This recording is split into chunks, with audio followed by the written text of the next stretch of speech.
Bonjour tout le monde, je suis ravie de vous retrouver dans une nouvelle vidéo. Aujourd'hui, je vais vous présenter au sein de mon cabinet les outils que j'utilise avec les enfants. C'est une vidéo qui m'a été largement demandée, notamment sur Instagram. Donc j'ai devant moi tous les outils que j'utilise.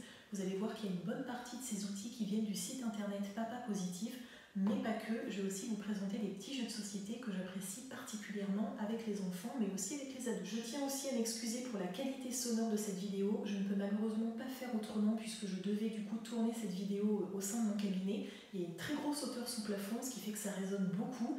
En plus, je ne peux pas parler trop fort puisque autour de moi, il y a d'autres professionnels qui sont en consultation. Donc c'est vrai que c'est un petit peu délicat pour moi de hausser le ton. Donc j'espère que la qualité au montage va rester parce que des fois YouTube altère aussi un petit peu la qualité sonore. Si vous avez bien évidemment des recommandations et des questions par rapport à des choses que vous n'avez pas forcément compris ou entendues dans cette vidéo, bien évidemment n'hésitez pas à les poser en commentaire. Je vais commencer à vous présenter des outils que vous pouvez trouver gratuitement sur le blog Papa Positive, qui est donc un site internet qui propose tout un tas d'exercices, tout un tas de fiches pratiques techniques pour justement proposer aux enfants de découvrir, de comprendre, de mieux appréhender notamment les émotions, de réguler aussi tout ce qui va être stress et angoisse. Quoi qu'il en soit concernant ces outils-là, bien évidemment je n'ai pas la prétention de savoir mieux m'en servir que quiconque, c'est surtout que je vais vous expliquer comment en tant que psychologue je les utilise avec l'enfant. Donc bien évidemment, ma manière de faire, ma manière de les utiliser, de les proposer, va forcément être un petit peu différente de celle qui peut être mise en avant sur le site de Papa Positive, bien que vous allez voir qu'il y a évidemment des choses qui sont liées et que je fais pareil, parce que je ne suis pas parent et je ne suis pas non plus éducateur et enseignant, puisque généralement ces outils-là sont proposés aux enseignants, mais aussi aux parents, et pourquoi pas directement à l'enfant ou à l'adolescent. Quoi qu'il en soit, moi en tant que psychologue, j'ai une manière de faire qui est peut-être un petit peu différente, mais je pense que toutes ces techniques-là vont se rejoindre. Quelque chose que j'aimerais vous présenter en premier, c'est le jeu des 7 familles des émotions. Donc ça, je trouve ça super intéressant. En plus, ça permet de créer une très bonne alliance thérapeutique avec l'enfant assez rapidement. On passe par le jeu, qui est quand même une médiation hyper intéressante. Et en plus, c'est un jeu de cartes. Donc ça sort un petit peu du lot par rapport à la pâte à modeler ou par rapport même au dessin qu'on peut proposer et qui revient très fréquemment avec l'enfant. Ce jeu-là, il permet déjà de comprendre si l'enfant a acquis ou sait parler de ses émotions, et ça permet aussi de balayer rapidement toute la systémie familiale, à savoir si la maman est plutôt triste, si le papa est plutôt en colère, si c'est le frère qui est plutôt dégoûté de telle ou telle situation, si c'est la petite sœur qui est souvent en colère, et comment l'enfant il va réussir à se positionner par rapport à sa famille et par rapport aux émotions qu'il est en train de vivre. Donc ce jeu-là, il est très bien fait. Donc vous avez bien évidemment toutes les émotions, la tristesse, la joie, il y a également l'amour qui arrive, également la colère. Donc c'est vraiment des émotions très très intéressantes à évaluer et à discuter avec l'enfant. Et c'est surtout que c'est une manière de créer du lien avec l'enfant assez rapide pour créer une alliance thérapeutique de qualité. Donc ce jeu-là, généralement, je m'en sers dès les premières séances, voire même à la première séance, pour que l'enfant puisse comprendre qu'ensemble, on ne va pas faire que dessiner et on ne va pas faire que parler. Donc c'est une manière, je trouve, de créer du lien intelligemment, et c'est surtout que ça nous permet du coup d'avoir une alliance thérapeutique solide rapidement, tout encore une fois en balayant des choses très intéressantes comme la systémie familiale et bien évidemment les émotions de l'enfant. Il y a également cette fiche-là qui est très intéressante et qui permet en fait à l'enfant de venir se positionner par rapport à ses émotions, donc par rapport à la peur, à la colère, par rapport également à la tristesse et à la joie. C'est-à-dire que ça va être une échelle d'intensité et on va venir demander à l'enfant, en fonction de la situation ou de l'exemple qu'il est en train de nous donner, où est-ce qu'il se situe. Ça permet encore une fois, au même titre par exemple que cette petite échelle-là, de venir en fait jauger et venir donner un nombre, un chiffre à là où l'enfant se situe. C'est des fois très compliqué pour l'enfant de dire je me situe à 0 sur 10, je me situe à 5 sur 10 au niveau d'un point de vue émotionnel. Là en l'occurrence, on a vraiment tout un tas de synonymes, tout un tas de mots qui sont venus, qui vont pouvoir permettre à l'enfant de venir justement détailler son émotion. Donc j'aime beaucoup parce que ça a vraiment une échelle d'intensité. Ici c'est moindre et ici c'est beaucoup plus élevé. Par exemple pour la peur, on va avoir je suis intimidé, puis je suis inquiet, puis je suis apeuré, enfin je suis effrayé et je suis véritablement à la fin, au summum de cette échelle, mort de peur. Donc ça permet déjà de voir où l'enfant se situe en fonction des émotions qu'il est en train d'évoquer. Ensuite, un de mes outils préférés qui ne vient pas du site Papa Positive, ce sont ces cartes-là, ces cartes au niveau des émotions où on a des petits émojis qui vont venir balayer l'ensemble des synonymes, l'ensemble des sensations, l'ensemble des mots qui sont de la famille justement de l'émotion duquel on est en train de parler. Donc ce que j'aime beaucoup, c'est qu'on a vraiment un outil concret pour faire de la psychoéducation, tant au niveau de l'enfant, mais aussi au niveau de l'adolescent, mais également au niveau des parents. Donc ça, ce sont des cartes que je donne aux parents en leur expliquant voilà, qu'ensemble, ils peuvent discuter de l'émotion de l'enfant et même pour les parents, discuter de leurs propres émotions. Ce qui est très intéressant, c'est qu'on a cette idée de smiley. Alors au début, quand on m'a parlé des smileys, je me suis dit mince, c'est quand même très connecté, peut-être trop connecté pour un enfant. Mais en l'occurrence, avec les visages, l'enfant il est clairement capable d'identifier justement ce qu'il est en train de vivre et comment ça peut se manifester même sur son visage. Et par conséquent, par découlé, s'il l'identifie sur le visage, ça permet aussi d'avoir accès à ce qui se passe dans son corps. Donc c'est vraiment des fiches techniques et pratiques qui sont super bien construites et qui permettent surtout à l'enfant de comprendre qu'il existe une palette immense autour d'une même émotion. Donc ça permet aussi d'aborder la question d'intensité, on a aussi des petits exemples qui sont donnés, et puis bien évidemment on a également, juste sur cette dernière partie-là, ce que je fais quand je suis dans telle ou telle situation. Et ça permet d'évoquer bien évidemment les mécanismes de défense de l'enfant et surtout les situations qui peuvent engendrer justement le cercle vicieux des émotions, c'est-à-dire je suis en colère et je reste en colère tout du long et je n'arrive pas à sortir de ce cercle-là. Vous le savez si vous me suivez depuis pas mal de temps sur ma chaîne, mais je suis formée aux techniques psychocorporelles et j'aime particulièrement la cohérence cardiaque et la méditation. Donc pour l'enfant, ce sont vraiment deux techniques qui fonctionnent très bien, notamment pour réguler le stress et éviter justement les crises d'angoisse, mais ça permet également de développer tout un tas d'autres choses comme la confiance en soi et surtout le sentiment de sécurité qui peut vaciller, notamment quand on est tout petit. Avant chaque exercice, que ce soit la cohérence cardiaque, la respiration, la méditation, peu importe, je viens demander en fait à l'enfant de me dire quel est son niveau de stress. Son niveau de stress avant l'exercice et après l'exercice. C'est vraiment un petit truc tout simple qui permet à l'enfant de voir définitivement comment est-ce que l'exercice a influé sur son stress et en l'occurrence comment il l'a diminué. Ça permet de faire vraiment un super feedback et l'enfant comprend rapidement que respirer différemment, se concentrer, se reposer permet de diminuer le stress. Donc on a toujours sur Papa Positif des exercices justement de respiration qui sont très très bien faits. Moi j'aime beaucoup ce système de carré où on vient pour le coup remplir ses poumons pendant 4 secondes, expirer, puis faire encore une fois les poumons vides, une pause, et encore une fois inspirer. C'est vraiment ce carré de je bloque et j'expire et je vois ce qui se passe en moi, comment ça évolue et comment ça se fait que justement mon cœur du coup a des battements différents, ma respiration est différente et comment mon niveau de stress il va progressivement diminuer. C'est quelque chose de très psychoéducatif mais qui fonctionne très rapidement avec les enfants.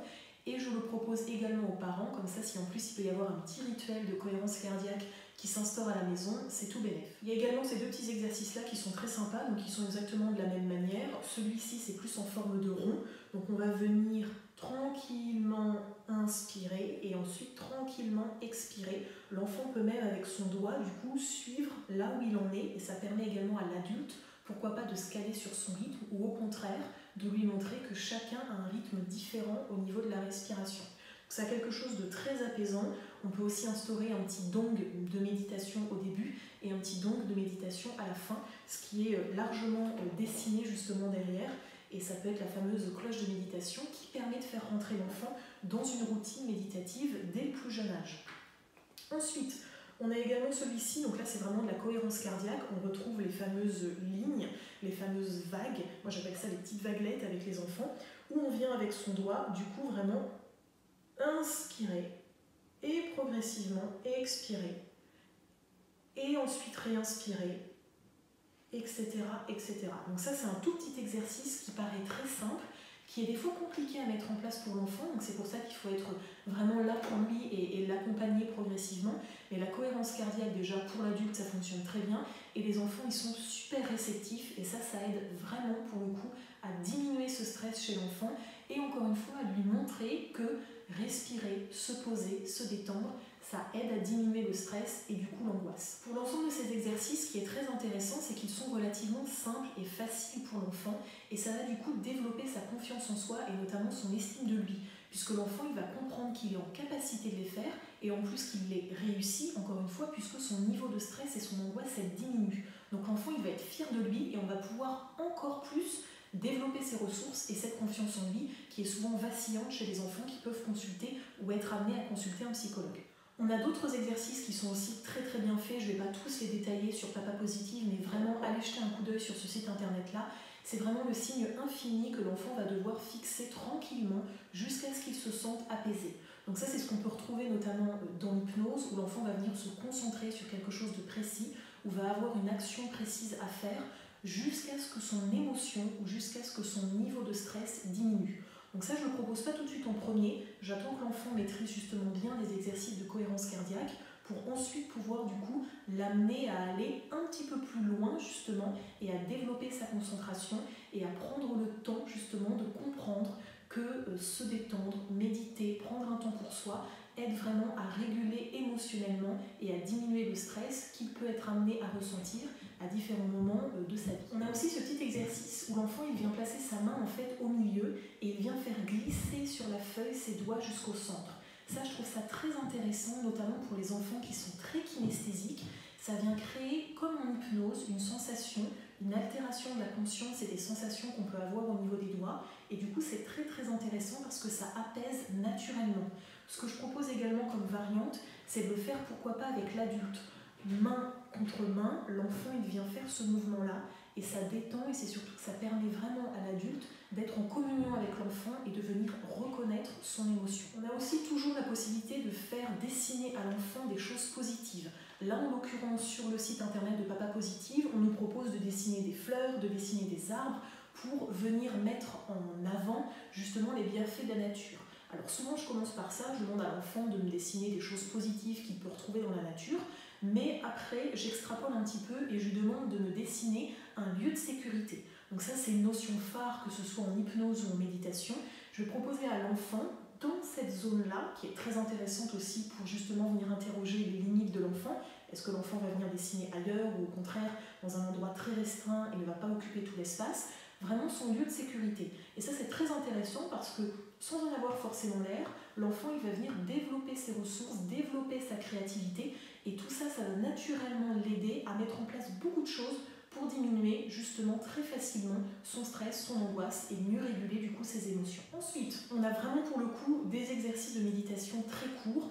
Moi, je me sers peu justement de ces petits scripts. Je propose simplement à l'enfant de me dire comment lui, généralement, il arrive à se détendre. C'est-à-dire qu'on va venir déjà puiser dans les ressources de l'enfant et venir vraiment lui amener des petites touches et des petites astuces en plus pour qu'il vienne vraiment ressentir d'un point de vue corporel comment c'est pour lui la détente. Et ça, c'est super intéressant parce que l'enfant il va être très curieux d'apprendre à connaître comment ça se passe pour lui, mais une fois qu'il va mettre ça en place, le corps va naturellement avoir le goût et l'envie justement de continuer à mettre ça en place et ça va venir entretenir le cercle vertueux, cette fois-ci le bon cercle, justement de la détente du corps. Un autre exercice aussi qui est très intéressant, c'est l'exercice du bouclier. Je ne le connaissais pas du tout en fait avant de découvrir le site, fameux site super que vous avez vu que je mets très en avant, mais que j'adore particulièrement, qui est le site de Papa Positive. En fait, je ne connaissais pas du tout ça, j'avais vaguement une idée de comment développer la confiance en soi et rassurer l'enfant, mais avant cet exercice-là, je ne savais pas du tout comment ça fonctionnait. Donc en fait, c'est très simple, on va venir avec un format vierge, donc moi j'ai un bouclier bleu ou un bouclier vert.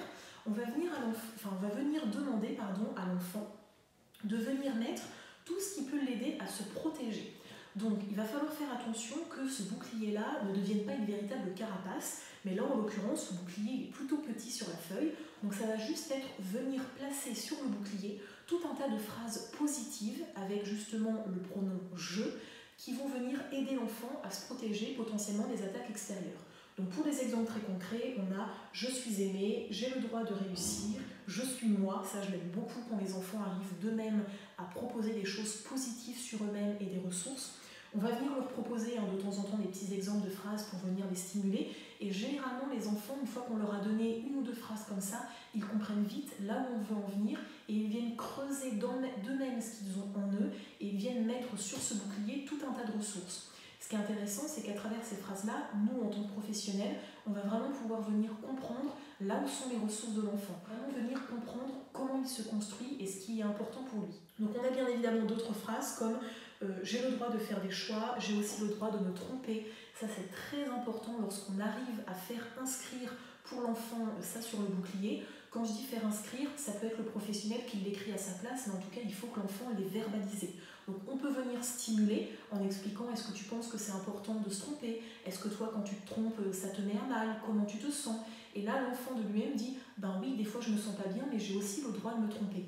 Et ça dès qu'il le dit, on le note avec lui, on lui fait lire s'il est en capacité bien évidemment de comprendre, d'écrire et de lire, mais on vient surtout acter définitivement par l'écrit que l'enfant, oui, il a le droit de se tromper, oui, il a le droit de faire des choix, oui, il se sent aimé, il est aimé et il a le droit d'être lui-même. L'un de mes exercices préférés, parce que je le trouve très hypnotique et j'adore du coup l'hypnose avec les enfants, je trouve ça super intéressant, bien que je suis encore en train de terminer ma formation, j'aime beaucoup commencer à tester des choses, surtout que les enfants partent très vite en hypnose tellement ils sont créatifs et là encore une fois, ils ont beaucoup de ressources. Donc un exercice, c'est celui de la porte des émotions. Donc, soit je le fais faire à l'enfant vraiment avec cette feuille-là et les petites clés des émotions, soit on le spatialise véritablement dans l'espace, ce qui est encore plus hypnotique, c'est-à-dire qu'on va proposer l'enfant avec un jeu de clés différent que je n'ai pas actuellement sur moi, de venir ouvrir une porte et rentrer justement dans cette émotion et la vivre, clairement l'accepter. Et au moment où il l'a accepté, il y a quelque chose de magique qui se passe, c'est que l'enfant il comprend qu'il ne va pas faire que rester dans cette pièce-là et donc que rester dans cette émotion et qu'il peut à tout moment en sortir parce que justement il a la clé de cette émotion, il sait comment elle fonctionne. Donc sur Papa Positive, on a les fameuses petites clés des émotions, elles sont toutes là et vous les trouvez bien évidemment sur le site et on vient surtout nous expliquer comment l'enfant va faire pour véritablement vivre cette émotion et l'accueillir. Donc on a cette première partie où il va venir fermer les yeux, profondément accueillir cette émotion et on va venir lui demander ce qui se passe pour lui. Donc on a vraiment tout ce qui se passe au niveau de cette salle-là, de cette salle imaginaire, qui peut aussi être vécue, comme je le disais, spatialement, s'il y a une musique, s'il y a une odeur, comment il se sent dans son corps.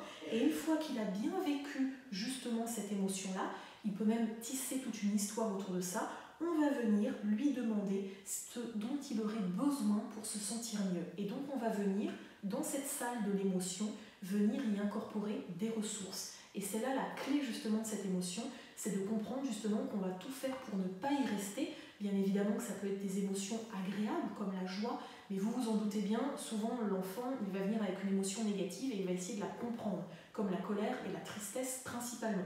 Mais on peut aussi faire évoquer le dégoût, qui est une émotion qui est largement sous-estimée mais très active pour les enfants. Et on va venir, une fois qu'il a développé ses ressources, qu'il l'a bien vécu et surtout bien comprise, corporellement et aussi émotionnellement et donc psychiquement, venir refermer la porte de cette émotion en lui donnant de manière très symbolique la fameuse clé, en lui expliquant qu'il a toutes les clés en main maintenant pour comprendre cette émotion, y rentrer de temps en temps parce que c'est important de vivre les émotions, l'accueillir, mais aussi en ressortir au bon moment pour ne pas y rester et cette fois-ci tomber dans le cercle justement négatif, vicieux de l'émotion. Quelque chose qui peut souvent bloquer les enfants, c'est de se connecter justement à ce qui se passe dans leur corps. Donc pour cela, au niveau du corps, on a souvent cette petite image-là, où l'enfant, en plus, comme c'est plastifié, alors les feuilles ne sont pas plastifiées sur le site quand vous les imprimez, vous vous en doutez, moi je les ai fait plastifier parce que l'enfant, il peut dessiner au feutre dessus, et ensuite on passe un coup d'effaceur, un coup de sopalin, et ça part direct. Donc ça c'est plutôt pas mal, ça permet à l'enfant de s'approprier directement l'outil, même si je propose souvent des copies aux parents pour qu'ils puissent le refaire à la maison. En tout cas, en séance, il a la possibilité de tester, de se tromper, de recommencer, et c'est déjà aussi quelque chose de très rassurant pour l'enfant. Là, en l'occurrence, c'est un petit schéma du stress qui est très intéressant. On va avoir tout ce qui va être chaud, froid, tremblement. On a également tout ce qui peut être tension au niveau du corps. Les enfants sont généralement très connectés à ces tensions-là, mais aussi tout ce qui va être maux de tête et battement du cœur beaucoup trop fort. Une fois que l'enfant a bien compris ce qui se passait dans son corps et qu'il est en capacité, avec toute la psychoéducation qu'on a bien évidemment fait en amont, je parle effectivement de plusieurs séances avant, avec les parents, avec l'enfant, si possible avec les frères et sœurs, si en plus vous êtes systémicien, là, allez-y, rencontrez toute la famille pour voir comment les émotions sont accueillies et comprises dans la famille. En l'occurrence, je ne suis pas systémicienne, c'est pas pour le moment quelque chose vers lequel je m'oriente, bien que je sais à quel point ça peut être important et que ça nous ouvre le champ des possibles de prise en charge différemment. Je suis jeune diplômée, j'ai pas trop le temps non plus de faire toutes ces formations-là et je préfère asseoir un peu ma pratique pour le moment. Mais en l'occurrence, pour revenir sur ces émotions-là, c'est très important, bien évidemment, de mieux appréhender l'ensemble de la famille pour savoir comment ça se passe au niveau des émotions. d'où l'intérêt de faire aussi beaucoup de psychoéducation au niveau des émotions, du stress, des angoisses avec les parents. Donc ça c'est super important. Donc une fois que l'enfant il a véritablement compris ce qui se passait dans son corps, que ça c'est acté, qu'il a compris les émotions, ce qui est intéressant bien évidemment, c'est de lui donner des pistes pour gérer ses émotions. Une émotion qu'on retrouve très fréquemment chez l'enfant et qui peut poser beaucoup de problèmes dans la famille, à l'école et même pour l'enfant lui-même parce que c'est très violent, c'est la colère. Donc l'enfant, une fois qu'il l'a identifié, qu'il a compris ce qui se passait dans son corps, on va venir lui expliquer comment réguler, donc diminuer cette colère-là. Là en l'occurrence sur Papa Positive, on a la fameuse roue de la colère. Alors ça pour le coup je connaissais déjà avant les petits tips justement qu'on peut proposer aux enfants, mais là ce qui est génial c'est que ça vient vraiment condenser de manière très ludique ce que l'enfant peut faire justement pour réguler sa colère. Donc là on va lui proposer en situation réelle, chez lui, à l'école, peu importe où, d'expérimenter ça et généralement, même quasiment tout le temps, ça fonctionne. Donc là en fait il va y avoir un bon ancrage chez l'enfant qui va comprendre que déjà il a clairement su identifier l'émotion, il a su mettre quelque chose en place d'efficace, de bénéfique pour lui. Donc là généralement ça permet vraiment de venir remonter la confiance en soi et l'estime de lui. L'enfant a appris quelque chose et je vous rappelle que les enfants sont super curieux et adorent apprendre. Donc là vraiment sur cette roue-là, on va avoir plein de petites choses que l'enfant va pouvoir tester. Donc on a bien évidemment faire un câlin, inspirer, expirer, donc ça c'est tout ce qui est cohérence cardiaque, méditation. Boire un verre d'eau, ça pourquoi pas. Alors après, bon, je pense que ça c'est quelque chose qu'on peut faire naturellement sans aller chez le psychologue, mais c'est important de le rappeler même aux parents.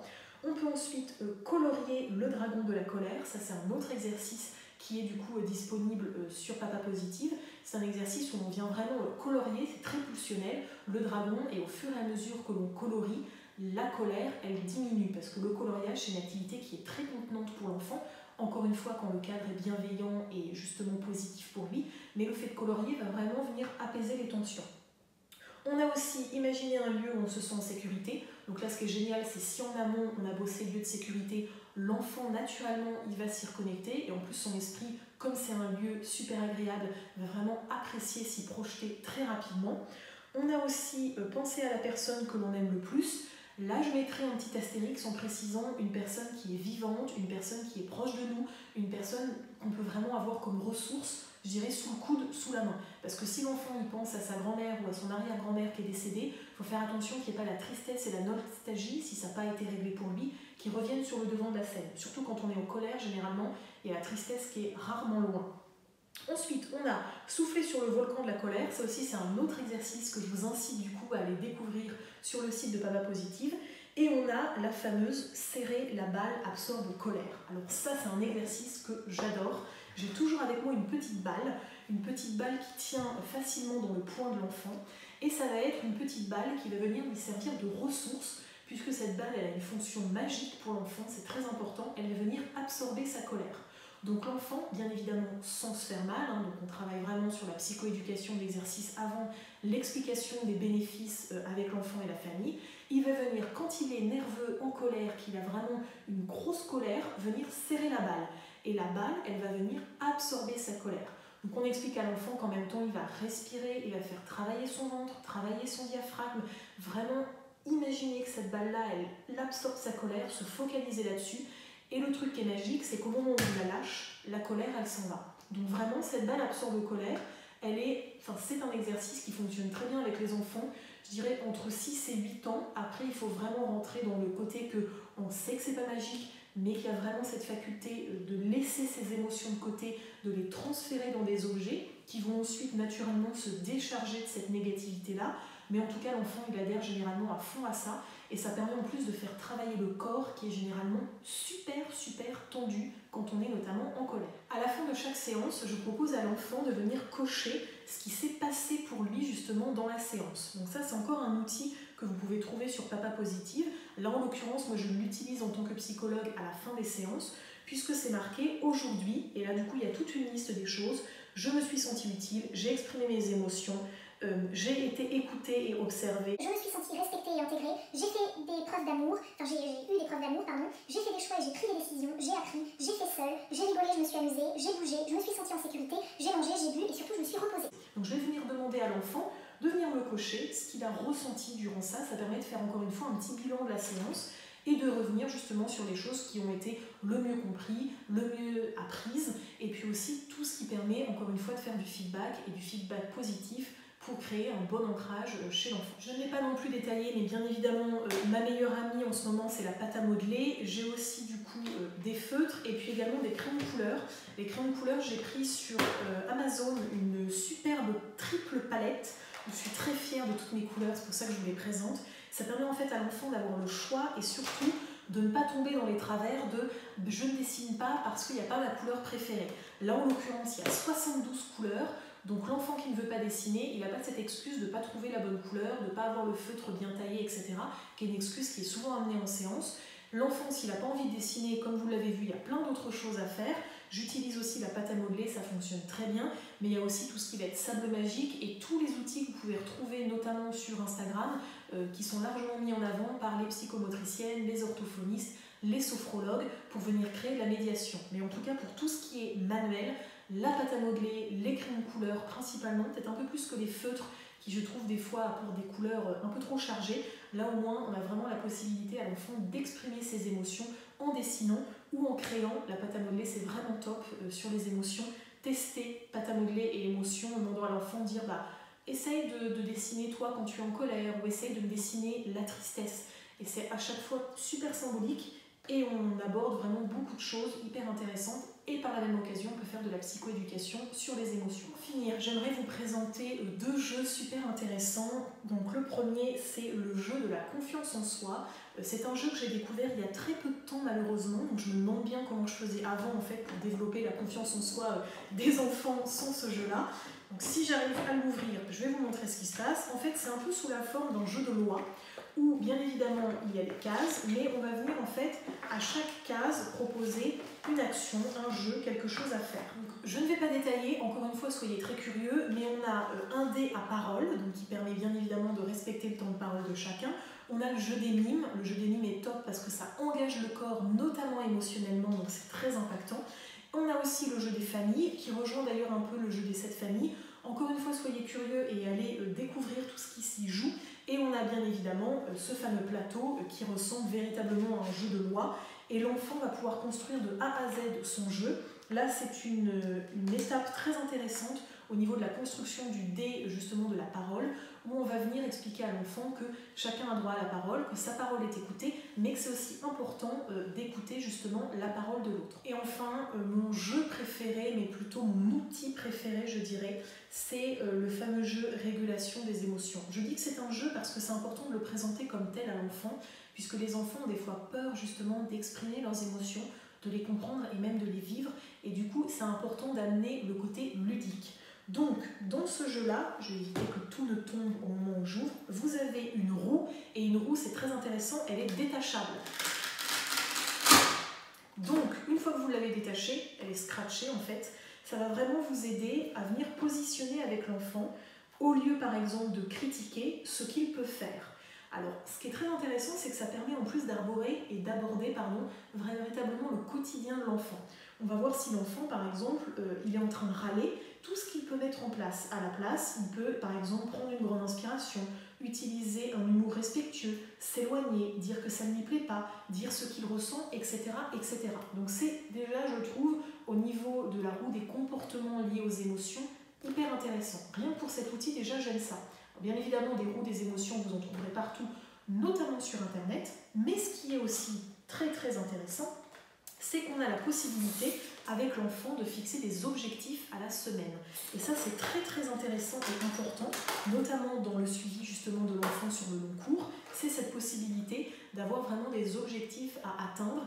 Et encore une fois, les objectifs, ils ne sont pas là pour venir mettre à mal l'enfant s'il ne les atteint pas, mais plutôt à toujours venir remoduler et réaménager tout ce qu'on peut mettre au niveau des axes thérapeutiques de l'enfant. Ce qui est génial, c'est que cette échelle-là, cette petite grille, elle est aimantée. Donc on peut typiquement la coller sur le frigo. Moi je sais que j'ai même un endroit ici où j'ai un tableau, et donc c'est l'enfant qui va vraiment venir faire son propre objectif de la semaine. Donc ça dépend bien évidemment de la rythmicité des séances, ça peut être un objectif du mois. On vient vraiment aussi interroger la temporalité, les objectifs et les ressources de l'enfant.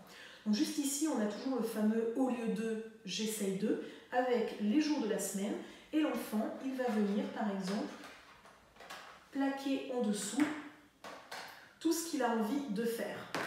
Donc, par exemple, au lieu de crier et d'insulter, par exemple, il va essayer de plutôt dire ce qui ne lui plaît pas, donc on va venir placer ça. Et ensuite, en fonction des jours de la semaine, l'enfant il va venir mettre si c'était difficile par exemple le mardi ou plutôt facile le jeudi. Alors comme ça paraît très simple à faire, il faut aussi que les parents rentrent bien dans ce jeu-là, je dirais, et qu'il y ait vraiment un feedback de fait chaque jour, chaque semaine, chaque mois, pour que l'enfant puisse véritablement comprendre à quel point c'est intéressant pour lui de réaliser justement ces objectifs-là. Donc en séance, on essaye de faire un petit peu l'ensemble de la semaine avec l'enfant, qu'il essaye de se rappeler, puisqu'on sait quand les émotions sont très fortes, l'enfant il a tendance à squeezer un peu ça, de dire ok, tu as marqué que lundi par exemple, ça avait été difficile de par exemple dire ce qui n'allait pas au lieu de crier. Et donc là, l'enfant, on va venir discuter avec lui et voir toutes les ressources qu'il a mis en place et encore une fois, lui donner aussi beaucoup de choses qu'il peut essayer de mettre en place, qu'il peut tester pour mieux appréhender cette colère, mieux gérer et donc diminuer le stress, l'angoisse, tout, du coup, je dirais la constellation d'émotions, de sensations désagréables qui peuvent être autour justement de l'émotion que l'enfant a vécue. Bien, mon bureau est maintenant en bazar tellement je vous ai présenté de choses. J'ai certainement oublié des petits outils qui sont par-ci par-là dans mon bureau. Je vous ai quand même présenté l'ensemble de ces outils-là. Bien évidemment, au-delà de ces outils concrets, comme je suis formée à tout ce qui est méditation, hypnose, respiration, j'appelle ça plutôt respirelax, détente corporelle, etc., cohérence cardiaque, ça m'aide vraiment au quotidien à accompagner les enfants, bien que je sois, encore une fois, je le reprécise, à la moitié de ma formation en hypnose. C'est quelque chose que j'ai vraiment encore une fois envie de consolider et de mieux comprendre pour la gestion des émotions, pour la mettre en place avec les enfants. Mais c'est quelque chose qui me tenait à cœur de vous présenter tout ça. Donc là encore une fois, soyez actifs dans les commentaires, n'hésitez pas à dire ce que vous en pensez, là où vous êtes ok, là où au contraire ça vous questionne, à présenter également l'ensemble des outils que vous pouvez utiliser avec les enfants. Je pense que je ne connais pas tout et heureusement, et je suis largement preneuse de conseils pour justement utiliser différemment, pour expliquer différemment aussi aux enfants. Je trouve que le site Papa Positive est une véritable ressource incroyable, donc allez checker, je viens de vous mettre le lien dans la description de cette vidéo. N'hésitez pas donc voilà, à commenter, à partager sur Facebook, sur les réseaux professionnels de la petite enfance notamment, parce que je pense que ça peut aussi intéresser d'autres professionnels que les psychologues. Ça peut peut-être aussi intéresser les parents, les professeurs, les éducateurs, les orthophonistes, les psychomotriciens, en tout cas tous les professionnels qui sont autour de la prise en charge de l'enfant. Je le disais, n'hésitez pas donc à commenter, à laisser un j'aime si cette vidéo vous a plu et si vous voulez aussi d'autres vidéos sur ce type de thématique où je présente mes outils. Je pourrais vous présenter par exemple mes outils en gériatrie, mes outils avec l'adulte, avec l'adolescent. En tout cas, il y a une multitude de vidéos et de thématiques sur ce sujet-là qui peuvent également vous intéresser. Merci encore une fois d'être de plus en plus nombreux sur la chaîne, ça me fait très très plaisir. N'hésitez pas à vous abonner si ce n'est pas fait, à en parler autour de vous. N'hésitez pas à ramener vos collègues, vos amis sur cette chaîne-là pour leur montrer un petit peu ce qui peut se faire. Merci encore une fois du fond du cœur, vous êtes de plus en plus à réagir positivement à ces vidéos-là, à me suivre également sur les réseaux sociaux, c'est très important. Pourquoi pas activer aussi la cloche des notifications pour être au courant dès qu'une nouvelle vidéo sort. Il me reste à vous dire merci beaucoup d'avoir regardé cette vidéo et à très bientôt.